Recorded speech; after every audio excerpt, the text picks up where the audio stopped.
Hai semua, selamat datang di channel Baca Saham. Pada video ini, kita akan membahas satu topik dengan judul Dividend Trap. Jebakan saham dividen jumbo apakah selalu seperti itu? Dan ini cara memanfaatkannya. Tapi seperti biasa, semua pembahasan ini bukan rekomendasi dan hanya informasi. Ingat, kerugian kamu tanggung sendiri ya. Nah, beberapa saham telah menerbitkan hasil RUPS di mana ada beberapa yang membagikan dividen dengan yield yang jumbo. Nah, pertanyaannya, apakah hal itu akan berdampak kepada dividen trap di masa depan ataukah ada beberapa peluang yang bisa kita manfaatkan? Nah, pada video kali ini kita akan membahas dua topik. Yang pertama, penyebab dividen trap dan yang kedua, bagaimana solusi untuk mengatasinya. Langsung saja kita masuk ke dalam pembahasan.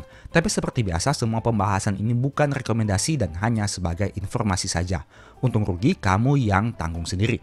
Topik pertama, penyebab dividen trap. Yang pertama adalah beli saham karena FOMO saat pengumuman dividen jumbo.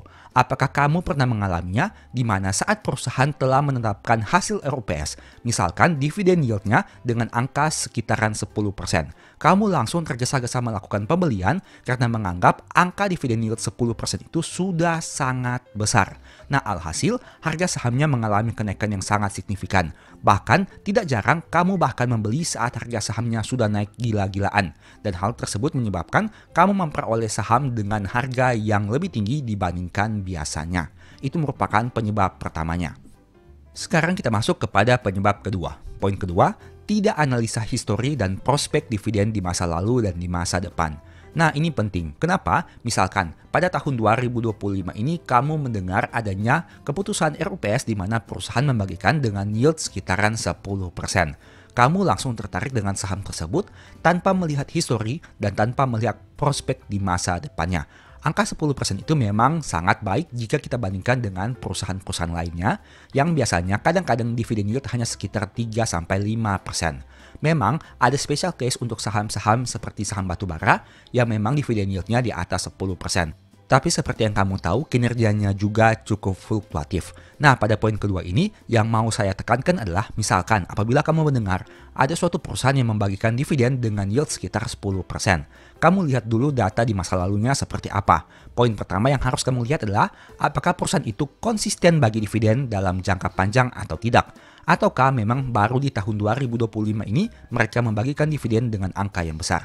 Poin kedua yang bisa kamu lihat adalah lihat prospek di masa depan. Seperti yang kamu tahu, dividen itu berasal dari laba yang dicapai. Apakah di tahun 2025 ini laba perusahaan itu baik seperti tahun 2024 dan seterusnya?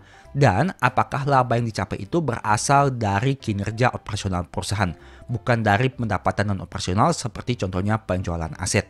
Ini penting karena jangan sampai kita hanya membeli saham yang membagikan dividen besar di tahun 2025 ini, tapi di tahun 2026 misalkan mereka ternyata absen lagi bagi dividen. Kamu tentu sudah tahu beberapa cerita tentang saham-saham yang seperti itu, di mana ada suatu masa di mana mereka membagikan dengan dividen yield yang sangat besar, bahkan di atas 10%. Tapi kemudian 1 tahun setelahnya atau 2-3 tahun setelahnya, mereka bahkan membagikan dividen dengan angka yang sangat kecil atau mungkin tidak bagi dividen. Itulah alasannya kenapa penting untuk melihat histori di masa lalu dan prospek di masa depan. Agar jangan sampai kita hanya terlena dengan dividen yield yang tinggi sesaat saja, tapi kita lihat dalam jangka panjangnya. Karena logikanya seperti ini, apakah memang jika harga sahamnya mengalami penurunan yang sangat signifikan setelah exit, kamu masih bisa hold saham tersebut atau tidak? Setidaknya jika memang perusahaan ini konsisten bagi dividen dengan yield yang menarik, kamu bisa hold saham ini hingga tahun depan untuk memperoleh dividen yield yang juga sama besarnya.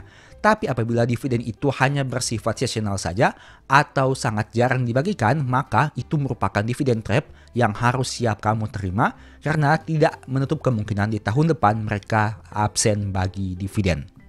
Nah, untuk poin ketiganya adalah sebagai berikut. Fundamental perusahaan kurang baik. Ini mengikuti dengan poin kedua di mana sebelum kamu membeli saham yang membagikan dividen yang besar, sebaiknya kamu lihat dulu fundamental perusahaan itu seperti apa. Jangan sampai kamu hanya melihat angka dividen yieldnya yang jumbo, tapi fundamental perusahaan itu sebenarnya kurang baik. Karena kembali lagi, dividen itu sangat berkaitan dengan kinerja perusahaan. Jika perusahaan mencetak laba yang besar, secara tidak langsung dividennya berpotensi juga besar. Begitu juga sebaliknya. Apabila perusahaan membagikan dividen dengan yield yang besar hanya karena melakukan penjualan aset misalnya, maka ada kemungkinan di masa depan mereka akan absen atau dividennya sangat kecil. Poin keempat, valuasi harga sudah tinggi. Nah, ini berkaitan dengan poin pertama saat FOMO, di mana biasanya harga saham misalkan di angka Rp1.000, kemudian harga sahamnya mengalami kenaikan yang sangat signifikan hingga ke angka 1.500. Karena dividen yieldnya masih tinggi, kamu masih tertarik melakukan pembelian. Alhasil, kamu beli di harga yang sudah tinggi, di valuasi yang sudah tinggi. Dan saat ex-date, saat harga sahamnya mengalami penurunan yang sangat signifikan sebesar dividen yieldnya, maka kamu nyangkut di atas dan akhirnya kamu kena dividen trap. Nah, dengan berbagai penyebab tadi, bagaimana solusi agar supaya kita bisa menyikapi terkait dividen yang akan dibagikan? Poin pertama yang sering saya bahas adalah beli sebelum RUPS. Memang untuk beli sebelum RUPS ini ada sisi poin plus dan minusnya. Poin plusnya, apabila ternyata perusahaan membagikan dividen dengan angka yang besar, maka saat RUPS nanti setelah adanya keputusan biasanya harga saham akan mengalami kenaikan yang sangat signifikan. Contohnya saja bisa kamu lihat untuk saham-saham Big Bank seperti saham Mandiri dan BNI, di mana saat adanya hasil keputusan RUPS, H+1-nya harga saham akan langsung mengalami kenaikan yang sangat luar biasa. Karena sangat jarang terjadi, perusahaan Big Banks ini membagikan dividen yang mencapai angka 9 hingga 10%. Tapi ada sisi poin minusnya juga. Apabila ternyata hasil RUPS itu tidak sesuai dengan harapan, harga sahamnya bisa mengalami penurunan. Dan alhasil, jika kamu sudah membeli sebelum RUPS, kamu sudah membeli di harga yang lebih tinggi. Dengan kata lain, beli sebelum RUPS ini memang ada memiliki sisi poin plus dan minusnya. Ada juga potensi profit dan resikonya. Sehingga kamu harus pertimbangkan sesuai dengan keyakinan kamu. Jika kamu sudah yakin perusahaan tersebut akan membagikan dividen dengan angka yang lebih besar di tahun 2025 ini, kamu mungkin bisa mempertimbangkan opsi membeli sebelum RUPS. Tapi jika tidak yakin, sebaiknya tunggu dulu hasil RUPS-nya. Nah, solusi kedua, beli ketika laba perusahaan naik, dividen payout ratio konsisten. Ini merupakan salah satu poin penting saat melakukan analisa dividen. Belilah ketika perusahaan menghasilkan laba yang naik, karena laba yang naik itu mengindikasikan dividennya bisa juga lebih besar. Dan yang kedua, pastikan dividen payout rasionya konsisten.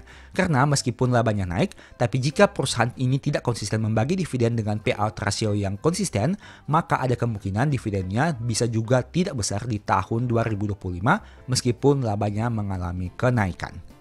Poin ketiga, beli ketika ada sentimen yang sangat kuat, misalnya dana tara. Seperti yang sudah kamu tahu bahwa ada isu dana tara di mana di tahun 2025 ini kenapa saham-saham BUMN, khususnya Big Banks BUMN, membagikan dividen dengan payout rasio yang lebih besar. Contohnya seperti BRI dengan payout rasio yang mencapai 85%, Mandiri yang mencapai 78%, dan BNI yang mencapai 65%. Nah, dengan adanya sentimen yang sangat kuat seperti ini, maka itu menguatkan analisa kita perusahaan bisa membagikan dividen yang lebih besar di tahun 2025 ini. Nah, untuk poin ketiga ini memang cukup jarang terjadi. Tapi dengan adanya kondisi seperti ini sebenarnya itu bisa menjadi data pendukung bagi kamu untuk semakin yakin membeli saham dengan waktu sebelum dilakukannya RUPS pada poin pertama tadi. Nah, sekarang mari kita buat simulasi sederhana. Misalkan, harga sebelum RUPS di angka 4.600. Dan berdasarkan hasil keputusan RUPS, perusahaan membagikan dividen per share sebesar 460. Dengan kata lain, apabila mengacu pada harga saham sebelum RUPS, maka kamu memperoleh dividen yield sekitar 10%. Nah, setelah RUPS, ternyata harga sahamnya terbang hingga menyentuh angka 5.200. Itu artinya apabila kamu membeli setelah RUPS, maka dividen yield kamu bukan lagi 10%, melainkan hanya 8,8%. Tapi di sisi yang lain, apabila kamu membeli sebelum RUPS, kamu memperoleh dividen yield sekitar 10%, dan poin plus keduanya adalah kamu memperoleh potensi capital gain dari kenaikan harga saham di angka 5.200, dan kita bandingkan dengan harga sebelum RUPS di angka 4.600. Itu artinya ada potensi kenaikan sekitar 13% dari sisi capital gain-nya. Nah, ini menarik karena dari sisi dividen kamu dapat 10%, dan dari sisi capital gain kamu masih dapat 13%. Nah, ini juga banyak yang mempertimbangkan. Apakah kamu ingin mencari dividennya dengan angka 10% ataukah kamu malah mengejar capital gain-nya yang angka 13%? Logikanya sederhana seperti ini. Jika kamu mengejar capital gain saat harganya mengalami kenaikan ke angka 5.200 dan kamu jual, kamu langsung profit 13%. Tapi apabila kamu mengincar dividennya saat harga sahamnya naik ke angka 5.200 dan ternyata itu cum-date-nya, maka memang kamu memperoleh dividen dengan angka 10% untuk yield-nya. Tapi tidak menuntut tertutup kemungkinan keesokan harinya saat ex-date, harga saham kembali turun ke angka misalkan 4.680, di mana penurunannya 10% sesuai dengan dividen yield yang kamu terima. Dengan kata lain, dividen yield 10% yang tadinya kamu terima harus kamu net off dengan floating loss yang mungkin sedang kamu alami. Tentu saja jika kita membeli di harga 5.200. Tapi apabila kita membeli di harga 4.600, dengan kata lain meskipun harga sahamnya mengalami penurunan saat ex-date, sebenarnya kita masih bisa mengalami keuntungan karena dividen yieldnya tetap di angka 10% dan capital loss-nya kita bisa hitung di sini sebenarnya tidak mengalami capital loss. Dengan catatan harga saham tidak turun lebih rendah dari 4.600. Ini merupakan sebuah opsi yang bisa kamu pertimbangkan. Apabila dengan adanya prospek dividen di tahun 2025 yang besar, kamu sudah memiliki harga sahamnya dengan angka yang rendah, apakah kamu akan memanfaatkan dari sisi capital gain-nya ataukah dari sisi dividennya? Semuanya tergantung kepada kamu sendiri, karena apapun keputusan yang kamu ambil sebenarnya itu merupakan poin plus dan minus yang harus siap kamu hadapi. Saya mau sedikit sharing, sebenarnya untuk mendapatkan capital gain dan dividen ini merupakan hal yang bisa saja terjadi. Saya pernah mengalami hal tersebut beberapa tahun yang lalu, di mana saya membeli saham. Sahamnya naik, membagi dividen dengan yield yang menarik. Dan setelah ex-date memang harga sahamnya mengalami sedikit penurunan. Tapi kemudian harga sahamnya naik lagi. Alhasil saya memperoleh keuntungan dari sisi capital gain dan dividen. Tapi di sisi yang lain, saya juga pernah mengalami di mana harga sahamnya mengalami kenaikan dan dividennya cukup besar. Tapi kemudian saat ex-date harga sahamnya mengalami penurunan dan alhasil dividen yield tersebut lebih kecil dari potensi floating loss yang sudah ada. Silahkan kamu pertimbangkan apakah kamu memang tertarik dari sisi dividennya ataukah kamu memanfaatkan potensi dividen ini untuk memperoleh capital gain yang cukup signifikan dalam jangka pendek. Ingat, semua informasi ini bukan rekomendasi dan hanya sebagai informasi saja. Untung rugi, kamu yang tanggung sendiri. Sebagai informasi juga, sebelumnya saya juga sudah sempat buat satu video yang mungkin bisa berguna bagi kamu. Nonton hingga selesai agar memperoleh pemahaman yang utuh. Nah, kamu tentu tahu bahwa di tahun 2025, IHSG dan banyak saham-saham besar mengalami penurunan harga yang sangat signifikan. Tapi kembali lagi, apakah hal itu kita lihat sebagai ancaman ataukah itu merupakan sebuah kesempatan? Di sini ada dua pribadi orang yang bisa merespon dengan respon yang berbeda dari kondisi yang terjadi ini. Nah, jika kamu mencari untuk arti dari bahasa China dari kata krisis, maka diartikan sebagai berikut. Dalam bahasa Mandarin, kata krisis dapat diterjemahkan sebagai weiji. Kata ini terdiri dari dua karakter. Yang pertama wei, yang artinya berbahaya atau ancaman. Dan yang kedua, ji, yang berarti kesempatan atau momen. Jadi, secara harafiah, weiji mengandung makna momen berbahaya atau situasi berbahaya, yang menggambarkan keadaan darurat atau ketidakpastian yang melibatkan potensi bahaya, sekaligus peluang untuk perubahan atau solusi. Kata ini sering digunakan untuk merujuk pada situasi krisis dalam berbagai konteks, baik itu krisis ekonomi, politik, dan lain sebagainya. Nah, dari bahasanya saja kita sudah bisa mengetahui bahwa saat krisis ada dua fenomena yang bisa kita manfaatkan. Yang pertama, apakah kamu melihat ini sebagai suatu tanda bahaya atau ancaman, di mana kamu harus waspada, di mana kamu harus berhati-hati dalam melakukan sesuatu. Tapi di sisi yang lain, saat terjadi krisis itu merupakan suatu kesempatan atau momen yang bisa dimanfaatkan sebaik mungkin untuk mencari peluang yang terbaik. Dan pada video kali ini, kita akan membahas berbagai cara atau peluang yang bisa kita manfaatkan dari situasi penurunan harga saham ini. Jadi pastikan kamu nonton video ini hingga selesai. Nah, sebelum lebih lanjut, saya mau menampilkan kembali terkait historical IHSG dalam beberapa tahun ini. Kamu bisa lihat datanya yang saya ambil dari aplikasi Stockbit. Data ini ditampilkan sejak tahun 98 hingga tahun 2025. Bagi kamu yang sering nonton video baca saham, kamu tentu sudah tahu bahwa saya pernah mengatakan bahwa sejak awal tahun 2000-an, IHSG hanya pernah turun 1 tahun saja. Contohnya, seperti pada tahun 2008 yang mengalami penurunan, tapi tahun 2009 sudah naik lagi. Tahun 2013 yang turun, dan tahun 2014 sudah naik lagi. Tahun 2015 turun dan tahun 2016 naik lagi. Tahun 2018 turun dan 2019 naik lagi. Serta tahun 2020 turun dan tahun 2021 naik lagi. Nah, di tahun 2024 kamu tentu sudah bisa melihat di sini bahwa IHSG turun 2,65%. Dan apabila kita mengacu pada data histori yang pernah terjadi sejak tahun 2002, maka ada peluang IHSG bisa kembali menghasilkan warna hijau di tahun 2025 ini. Tapi ada juga fenomena sebaliknya, yang mana terjadi pada tahun di bawah 2002. Kamu bisa lihat bahwa pada tahun 2021 dan tahun 2020, IHSG mengalami penurunan 2 tahun berturut-turut. Begitu juga dengan tahun 97 dan tahun 98 yang juga mengalami penurunan berturut-turut. Artinya memang secara probabilitas, kenaikan IHSG bisa dikatakan cukup terbuka lebar di tahun 2025 jika mengacu pada data tahun 2002 hingga tahun 2004. Tapi di sisi yang lain, kamu juga harus waspada bila IHSG ternyata memiliki fenomena seperti tahun 2000 dan tahun 2001 atau tahun 97 dan tahun 98. Nah, tapi yang mau saya tekankan di sini adalah bukan seberapa lama IHSG-nya turun, melainkan IHSG yang turun itu akan ada saatnya juga kembali naik lagi. Meskipun IHSG turun 2 kali berturut-turut di tahun 97 dan 98, pada tahun 99 IHSG bahkan naik 71%. Meskipun IHSG turun di tahun 2000 dan 2001, pada tahun 2002, 2003, 2004, 2005, 2006, dan 2007, IHSG konsisten naik. Bahkan kenaikannya sangat luar biasa jika kamu lihat di sini, mencapai 63%, 44%, 55%, dan 51%. Meskipun IHSG turun di tahun 2008, di tahun 2009 dia naik 83%. Meskipun di tahun 2013 turun 1,1, di tahun 2014 kembali naik 21%. Meskipun di tahun 2015 turun 11,3, di tahun 2016 naik 15%. Meskipun di tahun 2018 turun 2,7, di tahun 2019 naik 1,6.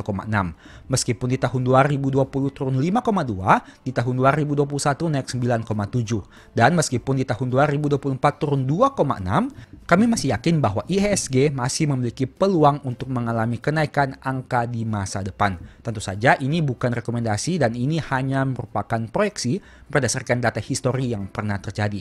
Pada intinya, tidak ada yang mengetahui secara pasti apakah bisa naik atau malah turun lebih dalam. Yang jelas berdasarkan data histori yang pernah terjadi ini, itu merupakan fakta dan data yang bisa kamu peroleh. Nah, ada hal menarik yang mau saya tampilkan lagi kepada kamu. Jika kamu melakukan screening di IDX30 dengan kriteria harga sahamnya mengalami penurunan dalam 1 tahun terakhir dengan net income di atas 10 triliun rupiah, maka kamu akan menemukan beberapa nama saham.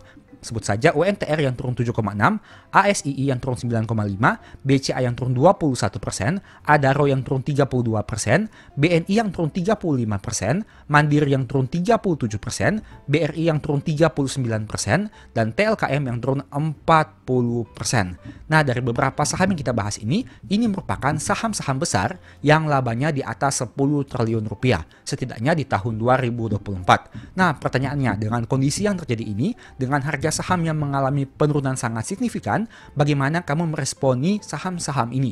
Contohnya, seperti misalkan kita katakanlah saham BCA yang sebelumnya tidak pernah mengalami penurunan dalam waktu 1 tahun jika ditarik dalam jangka waktu Januari hingga Desember dalam beberapa tahun terakhir ini.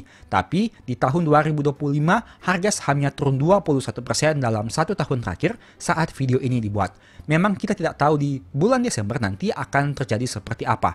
Apakah harga saham BCA mampu naik lagi sehingga masih mempertahankan rekornya, tidak pernah turun dalam waktu 1 tahun, ataukah ada fenomena unik yang terjadi di tahun 2025 ini? Yang jelas, dengan adanya kondisi seperti ini, kamu tentu sudah tahu apa yang harus kamu lakukan. Saat kamu menemukan saham-saham yang perusahaannya bagus, memiliki fundamental yang baik, brand image-nya baik, di masa depan masih memiliki prospek yang baik, rutin bagi dividen, dan lain sebagainya, kamu tentu sebaiknya bisa memanfaatkan hal ini sebagai peluang. Tapi ingat, ini bukan rekomendasi. Semua nama saham ini hanya sebagai contoh saja dan hanya sebagai simulasi saja. Kamu mungkin bisa saja rugi di masa depan dan semua untung rugi itu menjadi tanggung jawab kamu sendiri. Karena tidak ada jaminan bahwa harga saham pasti naik di masa depan. Bisa saja malah turun lebih dalam.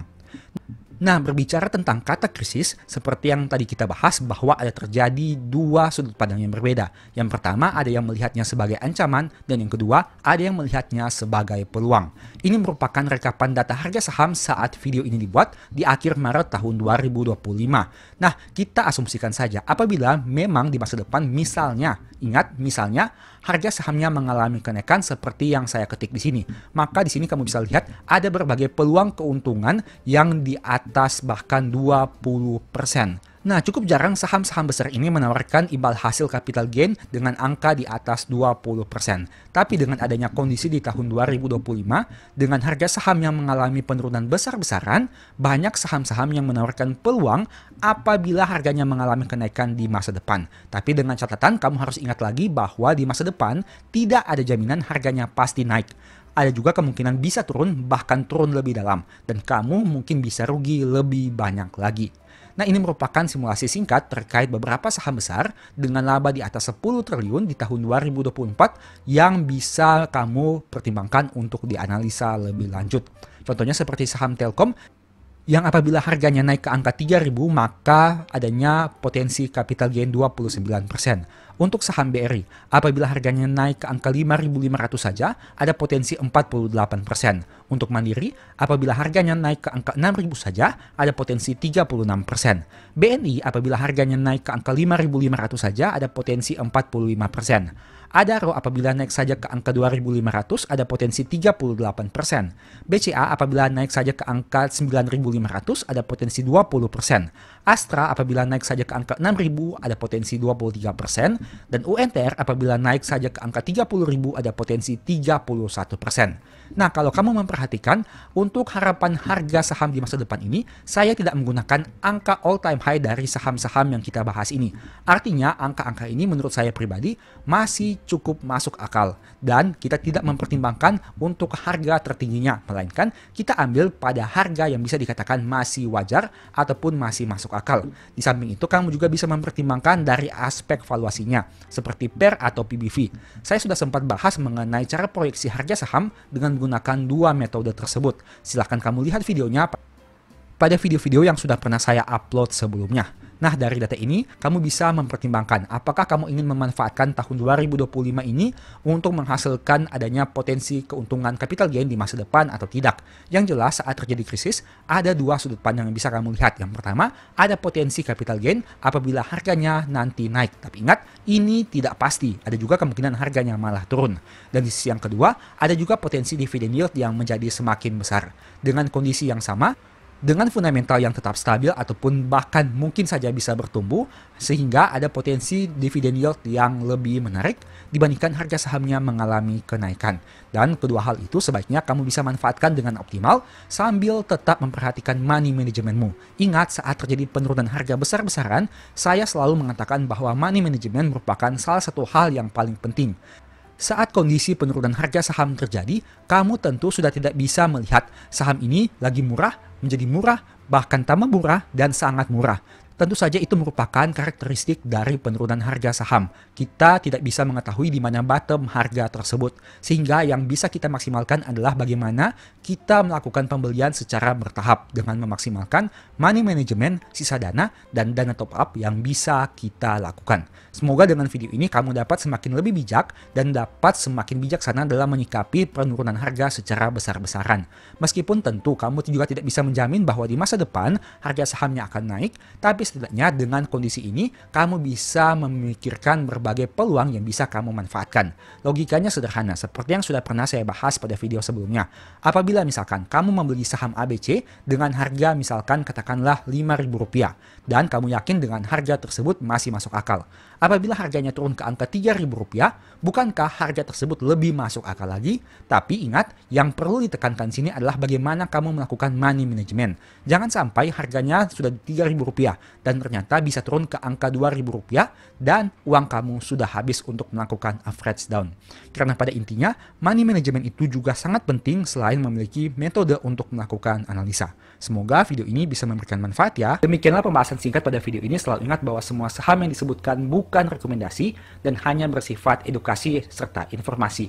Mohon juga agar dapat mengecek kembali data yang ditampilkan karena bisa saja terjadi kesalahan pengetikan atau pengambilan data.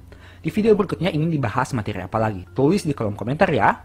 Sebagai informasi, berikut ini beberapa list ebook baca saham. Pertama, psikologi saham. Kedua, stock for living. Ketiga, strategi nabung saham. Keempat, the stock market. Dan yang kelima, cara cepat analisa laporan keuangan. Apabila tertarik, chat saja pada nomor WA yang ada. Sekian video ini, semoga bermanfaat. Thank you.